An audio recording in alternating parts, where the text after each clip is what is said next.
Jadi ini benar-benar transformasi yang cukup radikal. Jadi untuk beberapa prodi yang merasa proses mereka sudah dengan project base, sudah ada pembuktian hasil kompetensi, tugas akhir tidak wajib. Yang dapat merumuskan kompetensi sikap dan keterampilan secara terintegrasi. Dan Bapak Ibu, tugas akhir bisa berbentuk macam-macam. Bisa berbentuk prototipe, bisa berbentuk proyek, bisa berbentuk lainnya. Ya, tidak hanya skripsi, tesis atau disertasi. Bukan berarti tidak bisa tesis, disertasi, tapi keputusan ini ada di masing-masing perguruan tinggi. Ya. Dan jika program ini, tapi misalnya program studi ini sudah menerapkan project based learning di dalam kurikulum mereka, prodi itu bisa opt out. Dia bisa memilih dan mengargu kepada berdebat dengan badan akreditasi untuk bilang, anak-anak saya sudah melalui berbagai macam tes kompetensi di dalam pendidikan dia selama 3-4 tahun. Saya merasa saya tidak membutuhkan tugas akhir untuk bisa membuktikannya karena saya sudah membuktikan selama tahun-tahun ini. Ini pun bisa dilakukan.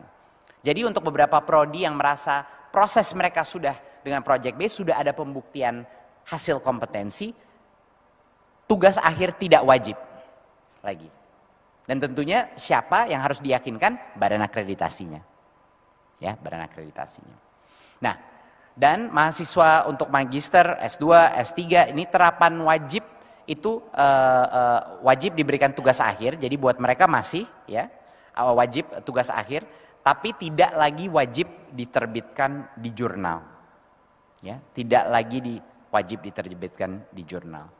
Jadi ini benar-benar transformasi yang cukup radikal, cukup besar, di mana kami memberikan kepercayaan kembali kepada setiap kepala prodi, kepercayaan kembali kepada dekan-dekan dan kepala departemen untuk menentukan, oke, mungkin bidang saya yang berkembang begitu cepat dengan teknologi, dengan evolusi industri, mungkin ada cara-cara lain untuk membuktikan hasil lulusan saya yang tidak akan membebankan mahasiswa saya tanpa alasan. Tanpa alasan. Gitu. Oke, dampak positifnya. Program studi merdeka akhirnya untuk membentuk tugas akhir. Ya, atau memilih untuk tidak ada tugas akhir untuk yang S1. Ya.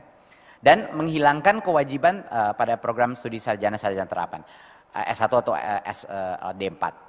Mendorong perguruan tinggi menjalankan kampus merdeka dan berbagai inovasi. Jadi dampaknya Bapak Ibu dengan ada ini, semakin bebas prodi untuk mendorong anaknya melakukan pendidikan di luar kampus, semakin bebas prodi melakukan project based learning, project-project di lapangan, semakin bebas prodi untuk menjadikan project riset menjadi pendidikan atau bagian dari pendidikan kurikulum prodi mereka.